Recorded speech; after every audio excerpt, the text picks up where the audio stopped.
Pour savoir plus de détails sur cette cérémonie de remise des saisies d'or vers la Banque centrale, j'ai le plaisir d'avoir avec moi en ligne M. Negui Victor, expert en économie, qui va nous jeter la lumière sur cette cérémonie, bien sûr son importance. Bonsoir M. Negui Victor et bienvenue. Bonsoir madame. Bonsoir. Alors, tout d'abord, comment avez-vous vu cette cérémonie de la remise des objets qui ont été saisis et la remise du parquet général vers la Banque centrale? Comment avez-vous vu cet objet? Et je pense que c'est la première fois qu'on voit ici en Égypte une chose pareille. Moi je pense madame qu'on doit être fier de ce qui s'est passé aujourd'hui.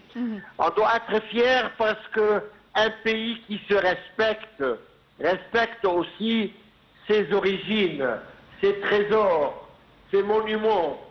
Et l'Égypte est un grand pays. L'Égypte possède plus que le tiers des antiquités dans le monde entier. Oui. Donc, le fait que le ministère des Affaires étrangères a réussi à faire revenir dans le pays... Je m'excuse, Monsieur Negui, c'est le Premier ministre, Dr Moustapha Madbouli. Oui, je m'excuse. Oui. Oui. Non, mais ceux qui ont fait, ceux qui ont négocié avec les États-Unis et Londres, c'est le ministère des Affaires étrangères. Oui, oui. Et ils ont réussi à obtenir leurs accords pour récupérer et rapatrier ces pièces très belles et très riches et dont on ne peut pas valoriser en argent.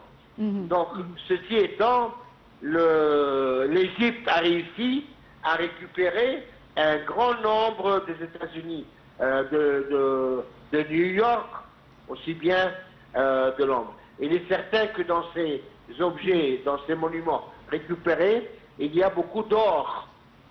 Et les Égyptiens, les pharaons, étaient réputés pour travailler l'or.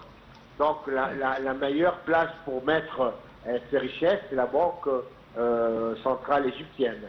Donc c'est beau. C'est une belle occasion, franchement. Comment, selon vous, Monsieur Negui Victor, l'Égypte pourrait bénéficier de la transformation des objets saisis par le parquet général et la transformation de ces objets en or en lingots d'or qui seront ou qui sont actuellement déposés à la Banque centrale? Comment l'Égypte et les Égyptiens, qu'est-ce qui va se passer? Alors, on a entendu parler des fonds et de l'économie qui va se redresser un peu. Alors, veuillez nous jeter un peu de détails sur ce sujet, l'économie. Oui. Écoutez, madame, si ces objets-là sont des œuvres d'art, je ne pense pas que le gouvernement oserait faire fondre cet or. Ça m'étonnerait. Mais non, ce ne sont pas, je m'excuse, Monsieur Negui Victor, ce ne sont pas des choses d'or qui sont venues d'autres pays, non, qui n'ont pas été livrées d'autres pays, mais c'est des choses qui ont été volées et qui se trouvaient au parquet général. Ben oui, des ces choses objets volées. Oui. Qui sont volés. Oui, et qui ont été gelés pendant des décennies au parquet général. Alors, ce trésor d'or a été gelé.